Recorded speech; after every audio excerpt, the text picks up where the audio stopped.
Hi, everybody. I'm Bill Burns. Yeah, Nancy Burns here. And we're from Future Theater. And you know what we like to listen to? Bang. Radio on Sunday nights at 9 p.m. At 9 p.m.? What Eastern. network? Oh, the best network on the whole entire internet. Inception Radio Network. You're locked into Inception Radio Network, Superior, Wisconsin.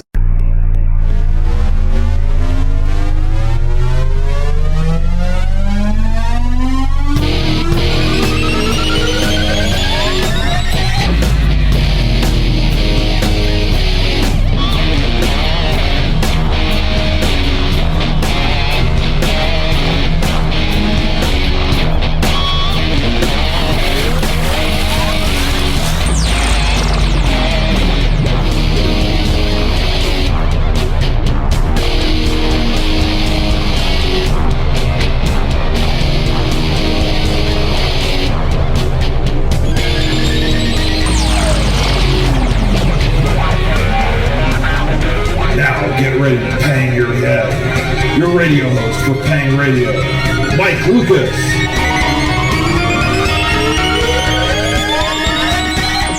Welcome, folks, to Pang Radio. Tonight is Sunday, October 12th, 2014. Thank you for the calendar on the corner of my computer for reminding me of that, because I looked up quick. I'm like, what day is it? It's Sunday. Welcome to Pang Radio tonight. I'm here with my co-host, Ken Storch, and tonight we have kind of a special treat tonight. We're going to have open lines, so you can call in with really anything on your mind or something strange that happened to you. I mean, anywhere from ghosts to UFOs, or the floor is pretty much open. You can call in also through our Skype. If you add Inception Radio Network, one word, you're able to watch for the add-on. You can call us via Skype if you're overseas and you want to talk about something. So it's definitely like to chime in with our international listeners too. Got a lot over in England, and my co-host Ken Storch is with me tonight. Good evening, Ken.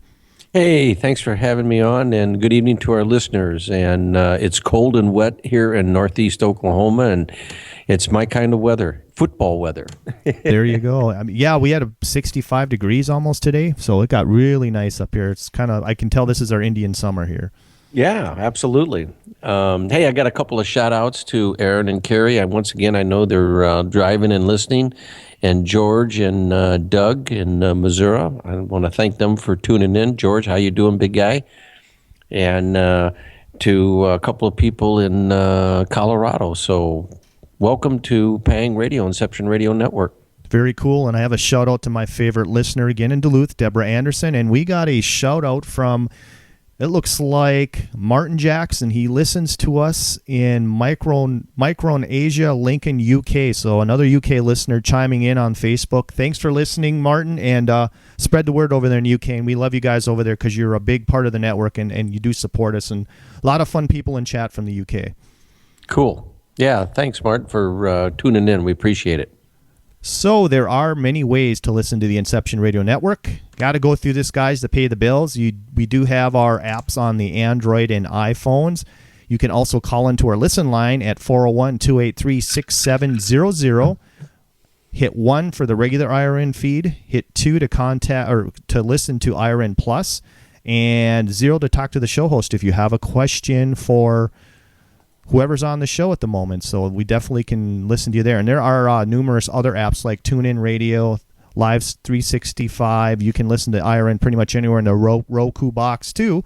Apple TV, we're everywhere. So you can put us on in every room or out mowing the lawn or however you want to listen to us. There's plenty of ways. Definitely. So we got a great show tonight. We're going to have open lines. The number would be 888-919-2355. If you have anything for Ken or I, just call in and let us know what's on your mind. Or if you had something strange happen, spotted an object in the sky, had a strange shadow creature in your bedroom. I mean, there's a lot of unknown out there. And if you want to talk about it, we'll do our best to. We'll definitely listen to you, and we'll do our best to figure out what the hell you've seen. Definitely. So Ken is going to take over for a little bit. As we know, Ken does investigate animal harvesting cases, and he's working on a case right now, but he was going to kind of go into it for the listeners and let you guys know and update us on some stuff. So Ken, take it away. Hey, I want to thank Lauren for sending. I was not aware of this until just recently, and she sent me an email.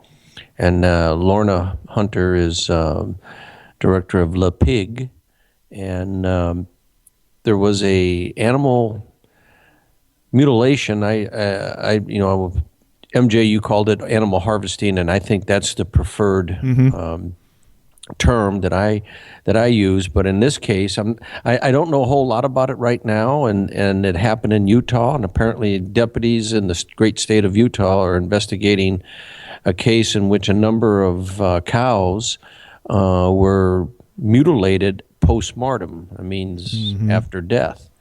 And I guess there was some strange cuts and some strange mutilation to the animals. I really don't know a whole lot beyond that. So if anybody that's listening out there has more information, Lorna, if you're listening and you have additional information, feel free to fill us in. But once again, it's one of those areas where it just won't go away, and it seems it's ongoing. And if indeed this is truly a animal harvesting case, and hopefully we'll find out, and the authorities that are investigating it will be forthcoming with additional information, because I think they put out a call for help. They were asking for anybody that had additional information to contact their office. And MJ, I thought I would wait until tomorrow or Tuesday, and I'll shoot them off an email and see what I get. There you go. And I'm going to throw that link up in chat if you're listening at the IRN chat. If you're in chat or kind of hanging out on the back end of it, I'll also throw that link up on our Facebook page if you want to take a look.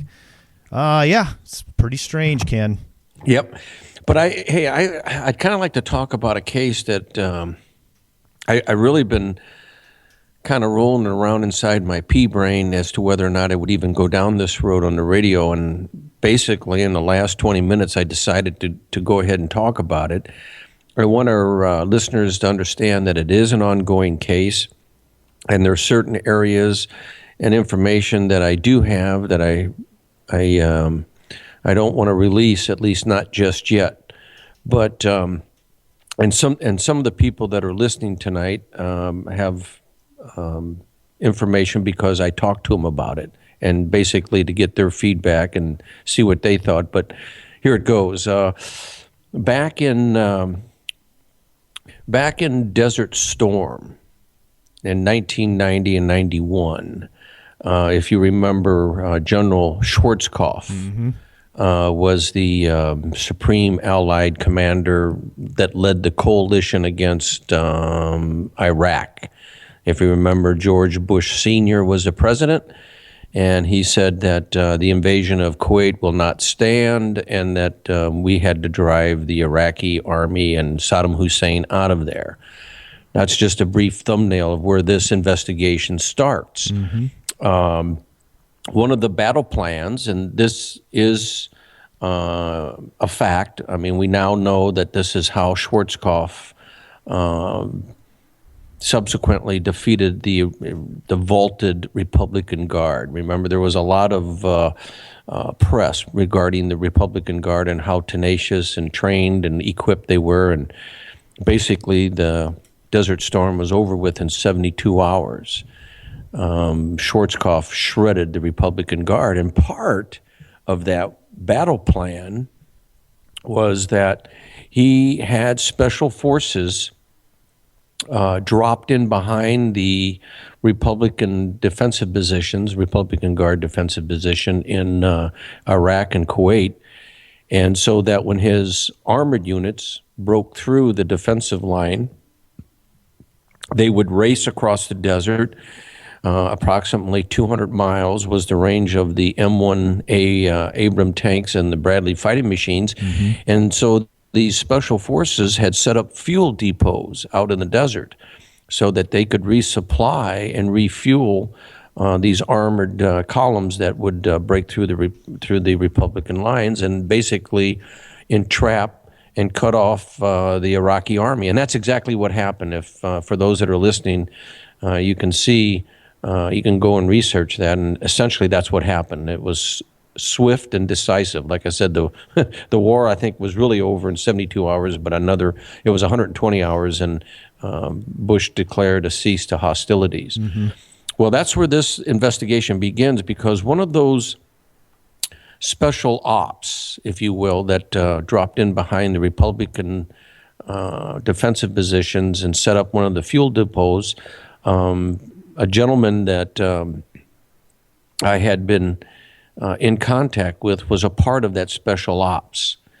And he was also, if you remember, about 2 years ago, there was a helicopter with 34 Green Berets, Special Forces, and SEAL Team 6 that went down and killed 36 or 38 that were on a helicopter in northern Afghanistan. Do you remember that? Yes, I do.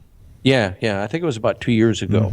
Well, this gentleman was supposed to have been on that helicopter, but he had apparently broken his leg in a training accident 2 weeks prior, training for this particular mission, and so he wasn't on that chopper.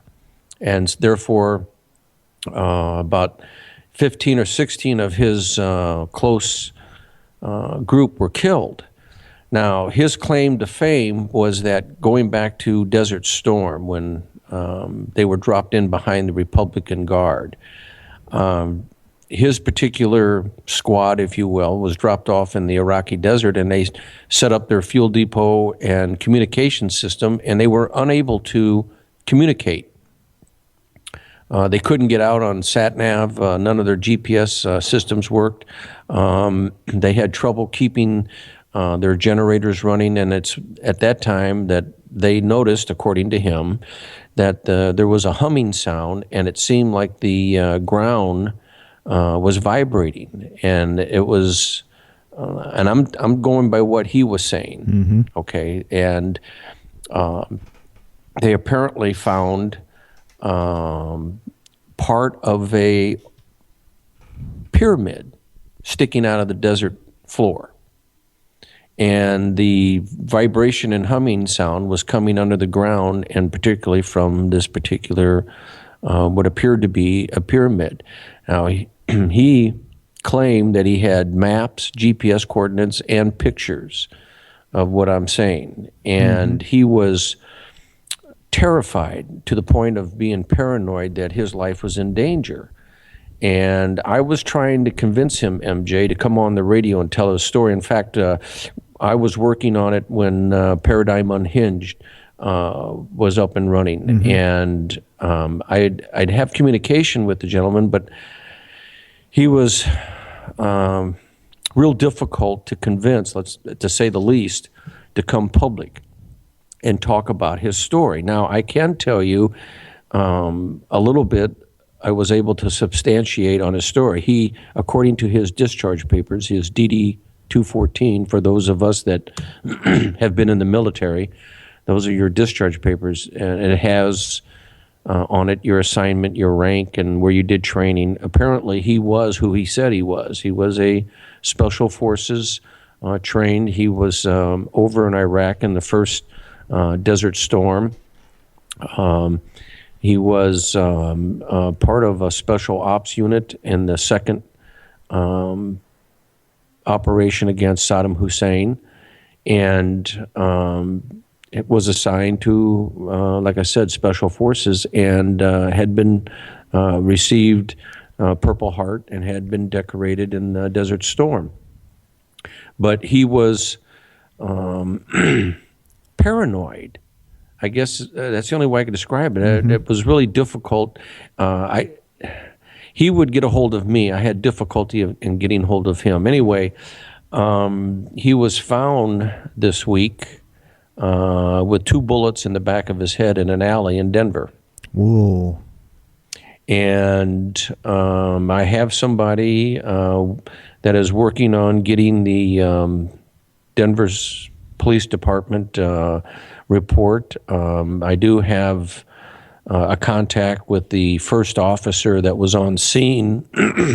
The body of this gentleman was found in an alley, and he had apparently been executed with 2 bullets in the back of the head. Now, I don't know if he was killed in the alley or if the body was dropped off in the alley.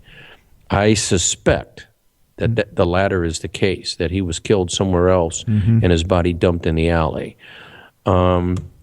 I can tell you and our listeners that there are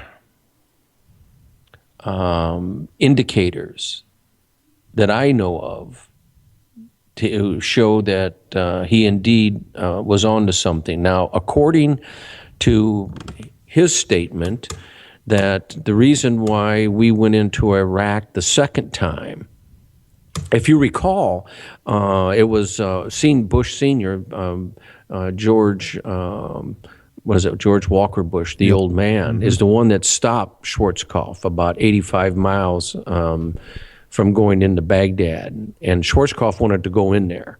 And apparently there was a big confrontation in terms of verbal argument between General Schwarzkopf and the Bush administration.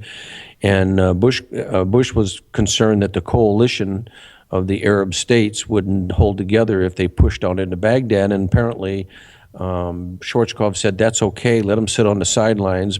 He understood the Arab mind and he wanted to make a statement. He goes, now is the time to depose of Saddam Hussein. Well, of course, as everybody knows, that did not happen. Right. Okay, but the second invasion of Iraq by George Jr. Bush was a result of, if you remember, we established a no-fly zone over the southern part of the Iraqi desert and Kuwait. And if Iraq put up any helicopters or aircraft, our forces was going to shoot them down. It was a no-fly zone. Now, according to this gentleman, that a serious archaeological dig was underway where this pyramid had been discovered in the Iraqi desert. Now, let me stop right there. I had a very good friend. Her name was Judy Orsatti, and she was a board member of the Mutual UFO Network. I was real good friends with Judy, knew her for 12, 14 years. And she was on the board of directors for the Mutual UFO Network. Now, what's interesting is that Judy was an entrepreneur, a very successful businesswoman in Denver. And she got a contract. She was involved with Centennial Auto Leasing, and they did leasing for companies worldwide. It was they would lease whatever you needed. It wasn't just automobiles. If you needed a crane, Centennial Leasing would get it for you. And she had been approached, are you ready for this? By a representative from Kellogg Brune. Do you know who they are? I'm not familiar, Ken. Let us. Yeah, and probably not most of our listeners are either. And I wasn't until Judy turned me on to them. Kellogg Brune is a big-time government subcontractor. They are an integral part of Halliburton. How about that? Okay. Do you know who Halliburton is? Not Dick too Cheney, sure. Vice President, Yeah. Halliburton Oil. Yeah. Okay. Okay, well, Kellogg Brune is, or was, I don't know if they are now, but they were an integral part of Halliburton. And a friend of hers that had graduated from the University of Colorado there in Boulder and had his master's degree in archaeology, and Judy had her master's degree, by the way, in business. He was one of the representatives that had contacted Judy to supply them with four-wheel drive vehicles that were to be desert camouflage to the tune of about 100 to 200 vehicles. Jeez. And from what I gather in talking with Judy Orsatti, they were headed out into somewhere in the Iraqi desert on a archaeological dig that had recently been discovered. Now, he did not know any more than just that. All right? But it somewhat verifies what this gentleman was telling me about what had been uncovered in the Iraqi desert concerning a pyramid. And Judy was getting more information from her contact with Kellogg Brune, and subsequently she was killed in a motorcycle accident in Littleton, Colorado. Now, whether or not that has anything to do with what I'm talking about tonight, I have no idea. All I know is that she was on the back of a Harley. Her husband was driving it, and they ran off the road, and she hit a tree and died at the scene of the accident. Geez, Ken, this kind of what's goes. that? This kind of goes back to Nick Redfern stuff again. Well, you know what? I was just going to say that when Nick Redfern and when we were talking with Marilyn and Dick last week, this story was coming. I mean, I was sitting there thinking, my gosh, I know a little bit about this because of what has occurred and what is occurring. Now, the gentleman was alive, okay, when Marilyn and Dick were on, and Nick Redfern was on. He was just found murdered here this week in Denver, and I have additional information. I just don't want to go into it at this point because, like I said, it's an ongoing investigation, and I don't want to contaminate it. I'm waiting for I'm waiting for the police report. I requested a copy of that, and I want to wait and see about the coroner's report in regards to any toxicology test, and was the body dropped off in the alley or was he shot and killed in the alley? I suspect it's going to show that he was dropped off. He was probably shot somewhere else. I mean, that's my gut instinct anyway. Mm-hmm. Okay. Now, getting back to this individual, he wore a Kevlar bulletproof vest 24/7. In fact, the responding officer states that he had the vest on when they found him in the alley. Yeah, and as I said, the gentleman was, it's one of those things where, when you initially hear the story, you go, yeah, okay. But as you go further and further down this path and more information comes to light that you're able to verify, like, for instance, his DD-214. He was discharged from the Army as a Special Forces, a sergeant in the Special Forces. He was United States Army, Green Beret. He was who he said he was. He had served in Desert Storm. He was in Iraq on the second invasion. He was active in the military, in the Army and Special Forces in the Middle East. So, there was verification as to who he was up to that point. I was trying to convince him to come. He was really paranoid. He said that he lived in a weekly hotel, a paid by the week, and he would move once a week. And he would call him. I never knew what kind of number. He would have one of those throwaway phones that you buy. Yep. And so the number would constantly change. I had difficulty in staying in contact with him. And, the last communication that was going on, I was trying to convince him to come on the radio and tell his story as a way of protecting him. Because I told him, I said, if you would go public and go on the radio, there are no guarantees, but it would go a long way in shining a light on this subject and give him, some type of protection, because his story would be out there in the case of something happening to him. Well, something did happen to him.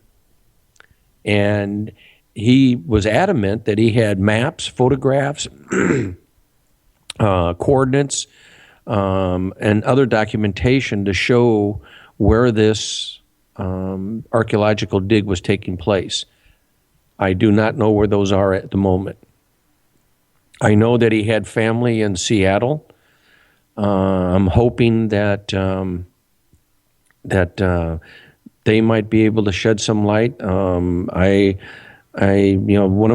that is familiar with the story said, "Well, Ken, don't be surprised if a package shows up at your door," and that's a distinct possibility. I don't know that, but that was one of the things that I had conveyed to him that he needed to do was, let's put that information out, and it'll take some of the heat off of him. Ken, But go Ken, ahead. couple questions from chat. I think it was from American Road Warrior. Let me grab. When's the last time you talked to him? That was I was going through another party. I just don't want to mention their name right now. But the last time I had communication with this individual was about 10 days ago. Okay. 2 weeks. It'll be 2 weeks on Tuesday. Another question from go ahead. George PD. What's that? His name is George PD. He's in chat. I think new listener. He's wondering if there's any more information on the pyramid that has gone public. Have you heard anything or seen anything? No, I haven't. There is another individual that can somewhat verify part of what Judy Orsatti told me. This individual was stationed at Ramadi as a subcontractor, private contractor. I don't want to say what his job was because I don't have permission to say that. It was relatively secret, but he was working through a private company that was contracted by our government to do some work in the Middle East, and he was stationed in Ramadi. And he and three other gentlemen were flying back in a charter plane, and he was looking out the window, and he saw off in the distance, out in the middle of the desert. He wasn't really sure where it was, but he certainly knew the direction.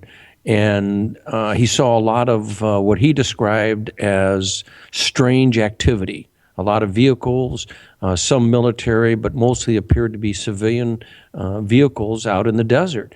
And so when they landed at Ramadi, his curiosity, him and another gentleman rented a Land Rover, and he drove out into the desert. He said about an hour and a half, maybe 2 hours outside of Ramadi, and they were driving down this desert road. And when they came up over this little rise, they were stopped by gentlemen armed. They were in civilian clothes, but they had heavy weapons. By heavy weapons means they had a machine gun mounted on a Humvee, and they were armed with weapons, and basically told them they couldn't go any further and to turn around and go back the same way they came. And that is as close as they got to what he observed in the airplane of this activity. So once again, it's smoke, nothing definite, but it certainly indicates that that there was something going on in the Iraqi desert, and goes a little bit towards what this gentleman was telling me about what happened to them when they dropped in behind the Republican Guard. So he was adamant that it was a pyramid. He saw it. In fact, he took a photograph, several of them, and he had them, of this tip of this pyramid sticking out of the sand. Not to compare us to what Germany was working on during the war with all this research, but it almost seems like we went into a country and, almost did the same thing. It just sounds weird. I mean, just looking for all this archaeological find where people are thinking that in chat it may be a Stargate or some type of. I don't know. I mean, I know some of that has been thrown out on the table. Mm-hmm. I've always felt that the pyramids, at least the ones that we see, were not for burial. They weren't a temple of worship. I was more of the opinion that they housed some type of machinery. And I've always felt that the pyramids were built and modified by the Egyptians, but they certainly weren't built with the intent that the Egyptians led us to believe, that there was a whole nother purpose to the pyramids. And to hear him, talk about just the tip of this pyramid sticking out of the sand, and that it was emitting energy that was able to neutralize their communication equipment, that they weren't able to get out, that the electromagnetic field was strong enough to dampen any type of signal, that they weren't able to transmit. That, I don't know. It really piqued my interest. And then given Judy Orsatti had told me. Mm-hmm. And this other gentleman that was stationed in Ramadi, what he told me, I mean, it's like putting the pieces of a puzzle together, and you start to say, well, wait a minute. You know, you've got 3 different people talking about something that's happening out in the desert, and you don't have a clear picture, but it's enough to really arouse your curiosity. And according to this gentleman, the reason that they went back in on the second Gulf War, the weapons of mass destruction was just a ruse to get the American military re-engaged, is because the Russians and the Chinese had gotten wind of what was going on in the desert, and they were starting to wheel and deal with Saddam Hussein. Oh. And apparently the powers to be couldn't risk that, so we came up with this. And I'm just going by what he was telling me, that they had come up with this weapons of mass destruction, and that they had to go in and take down the regime of Saddam Hussein and invade Iraq and basically go into Baghdad.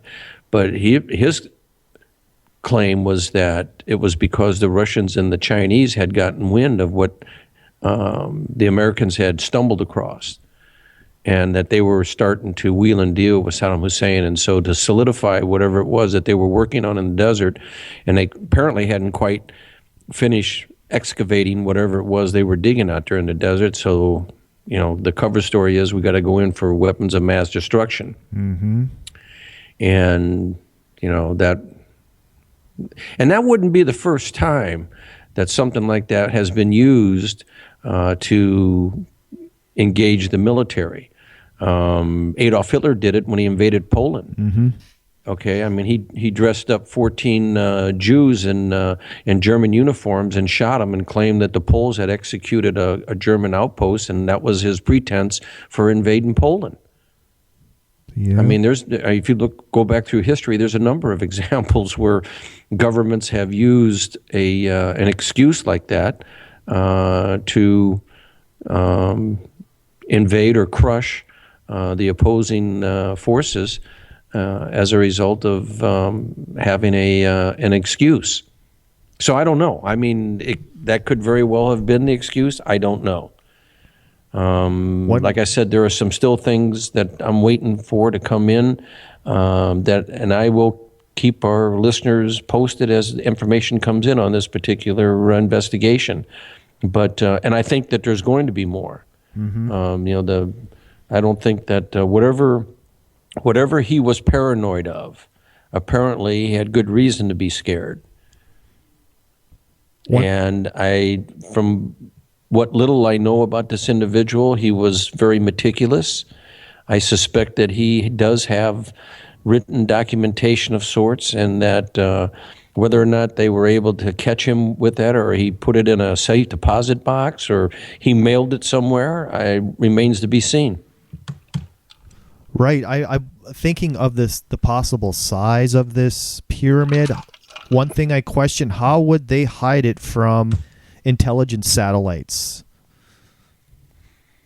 Yeah, it's a good question. I'm wondering, I'm sure they have some type of device. I mean, there's stuff that the military uses we have no clue about. Well, that's a good question, MJ. Mm-hmm. However, mapping Google Earth and satellite photography, if you Google Earth, you can Google Dugway, which is Tukwila County in Utah, and I have photographs of stuff. Bob, Tarzan, and I have photographs of stuff in Dugway that will not show up on Google Earth. And I mean, Bob and I look at each other and go, man, that's pretty wild, because you can Google Earth and zoom in, and some of the stuff that we have 35 millimeter film of doesn't show up on the satellite. Right. So I just throw that out there as an explanation. I don't have an answer for you. You would think that this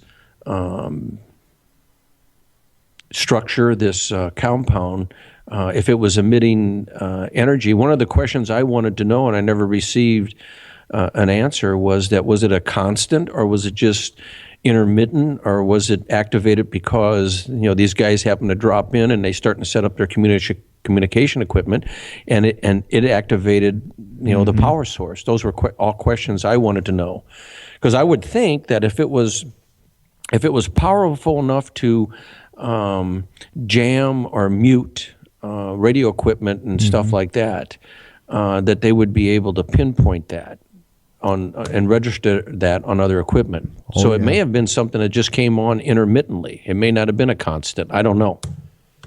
Interesting. It's almost like a ancient structure was activated somehow. Yeah. Well, I'm one of those people that I truly believe that there are other pyramids around the globe that we haven't found. I mean, you look at what's going on in Bosnia, and I think that, Yep, and they've also found one in Wisconsin in a lake too. Yeah, I heard that. Yep. And I also heard that they're suspect that there's a pyramid structure off the coast of Japan. Underwater. Yeah. So and once again, we're back to why pyramids. I mean, that's a very for ancient, and I'm one of these people that have a hard time believing that a civilization that used bone and was not of the Copper Age was able to construct and carve intricate stone monoliths to the magnitude that we see today. And, I just have a hard time, that these ancient civilizations were able to move 200-ton blocks miles from a quarry and then construct them and build these massive pyramids, whether it's in South America or in China or in the Middle East or in, Eastern Europe. Nobody's really come up with a halfway decent explanation, at least mainstream archaeology hasn't, as to how these were quarried, transported, and then put into place. Yeah, I watched a special on the mounds too of the United States, and Casey pretty much figured out that there was no land bridge coming across by the archaeological finds and ages of stuff. So I don't know, mainstream science really needs to do an overhaul, Ken. Well, yeah, and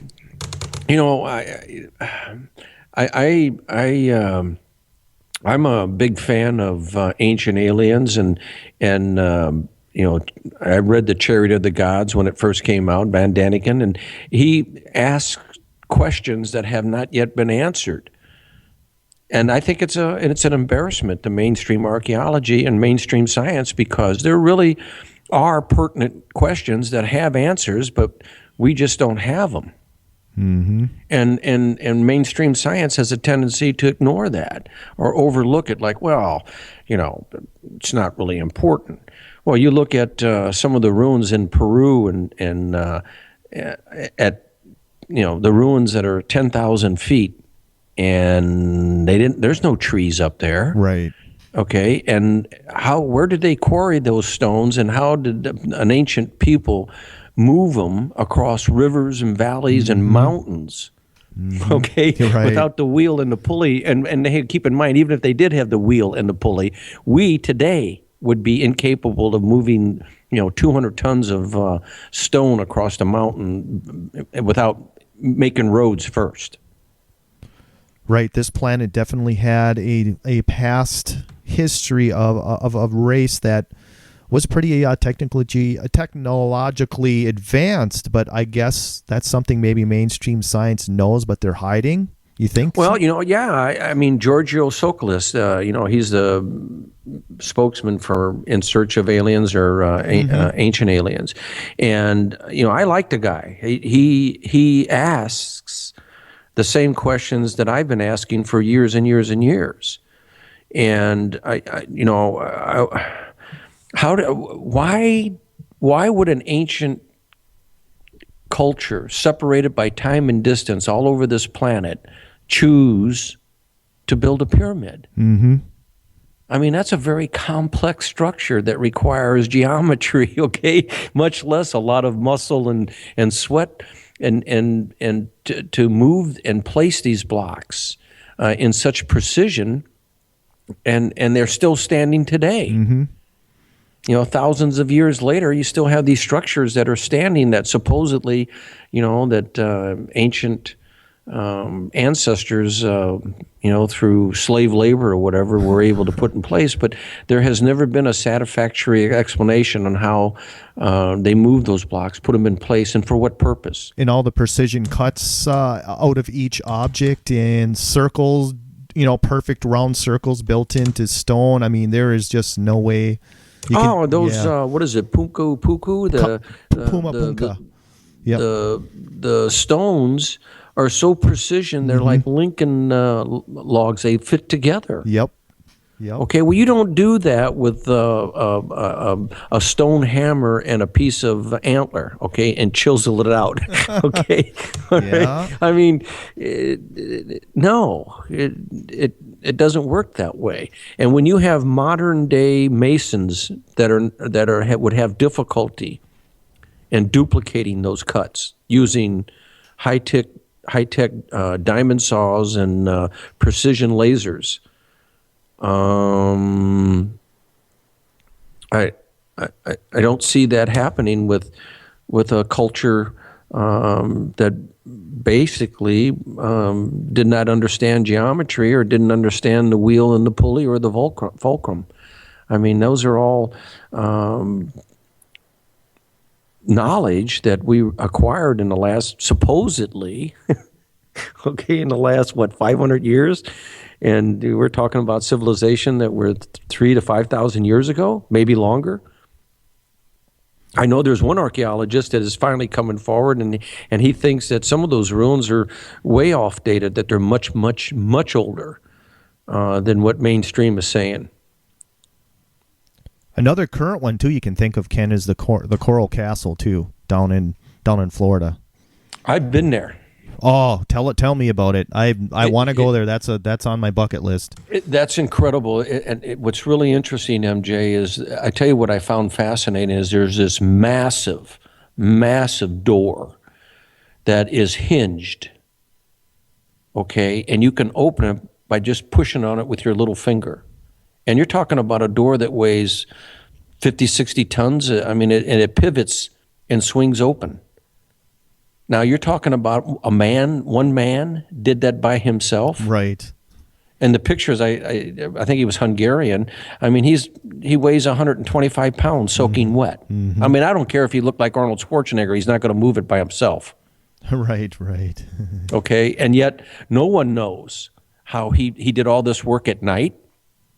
Nobody saw him moving the stones. Mm-hmm. There isn't any record. There's only a couple of photographs of him standing next to these blocks after he's put them in place.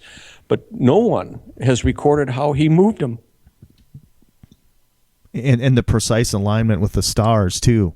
I mean. Oh, hey, yeah. And he did and they were precision cuts too. I mean, this wasn't haphazard. And there is some type of device located in that castle, in that area there, that possibly may have been the levitation device he used, but no one really, I don't think anybody's been able to figure it out.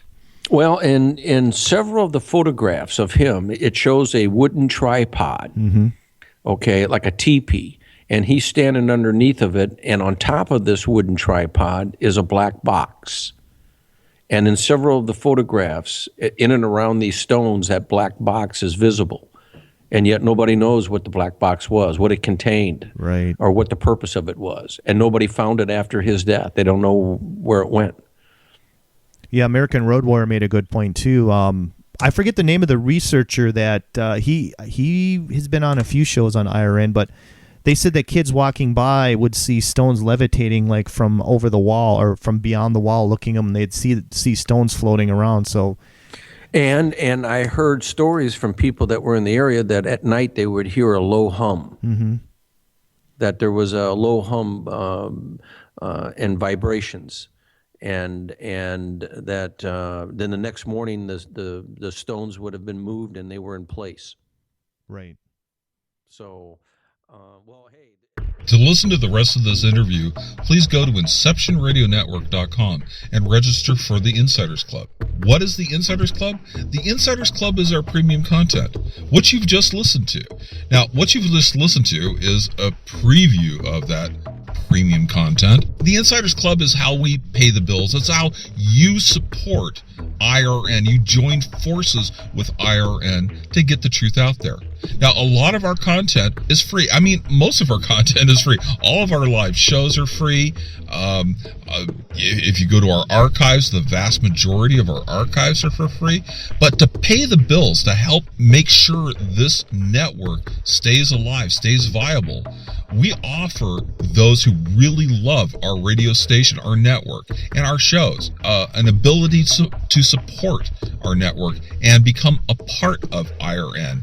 Actually join forces in helping us get the truth out there. Now, how do you do this again? You go to InceptionRadioNetwork.com and you subscribe for the Insiders Club, and you'll have access to all of our archives, including this show, the rest of the show. A faster way of getting there, go to the description below this video and click on the link.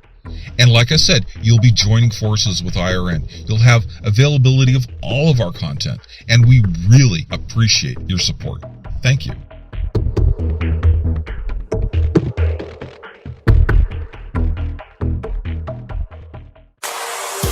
Hello, everyone. Lorian Fenton here, host of the California MUFON radio show, asking if you'd like special access to exclusive and amazing information about UFOs, the paranormal, and all things unexplained. If you're nodding yes, then join IRN's Insider Club. As an Insider Club member, you'll get an all-access pass to premier Inception Radio Network content for only $4.99 a month. This includes live UFO and paranormal conferences, live streaming UFO skywatches, exclusive IRN radio and TV productions, and of course, paying radio with MJ and Ken Storch. So don't wait any longer. Visit InceptionRadioNetwork.com and click on Member Login to join IRN's Insider Club and get your VIP access today. To listen to the rest of this interview, please go to InceptionRadioNetwork.com and register for the Insiders Club. What is the Insiders Club? The Insiders Club is our premium content, what you've just listened to. Now, what you've just listened to is a preview of that premium content. The Insiders Club is how we pay the bills. It's how you support IRN. You join forces with IRN to get the truth out there. Now, a lot of our content is free. I mean, most of our content is free. All of our live shows are free. If you go to our archives, the vast majority of our archives are for free. But to pay the bills, to help make sure this network stays alive, stays viable, we offer those who really love our radio station, our network, and our shows, an ability to support our network and become a part of IRN. Actually join forces in helping us get the truth out there. Now, how do you do this again? You go to InceptionRadioNetwork.com and you subscribe for the Insiders Club, and you'll have access to all of our archives, including this show, the rest of the show. A faster way of getting there, go to the description below this video and click on the link. And like I said, you'll be joining forces with IRN. You'll have availability of all of our content, and we really appreciate your support. Thank you.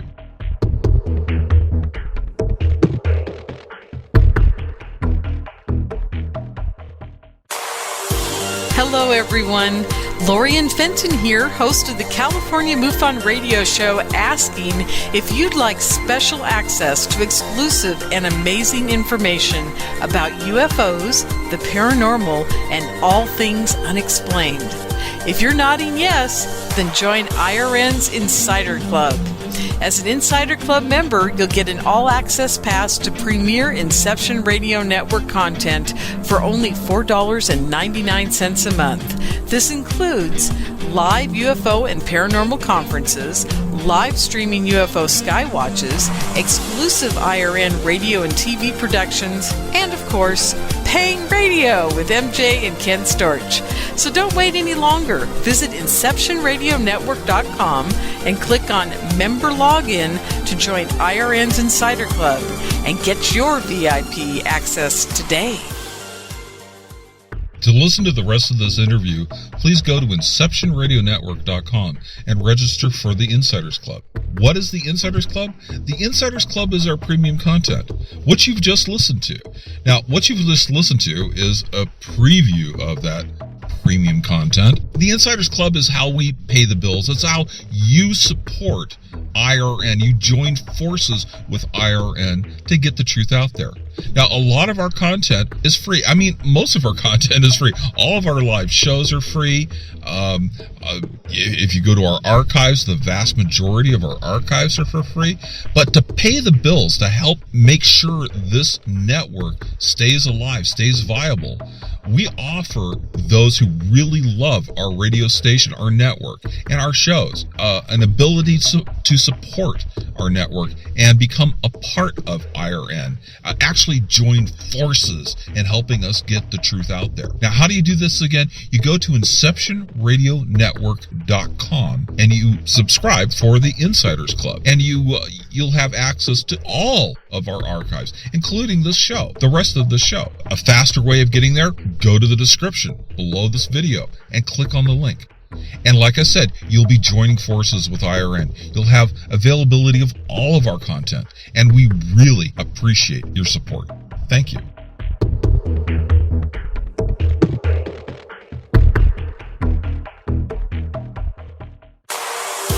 Hello, everyone. Lorian Fenton here, host of the California MUFON radio show, asking if you'd like special access to exclusive and amazing information about UFOs, the paranormal, and all things unexplained. If you're nodding yes, then join IRN's Insider Club.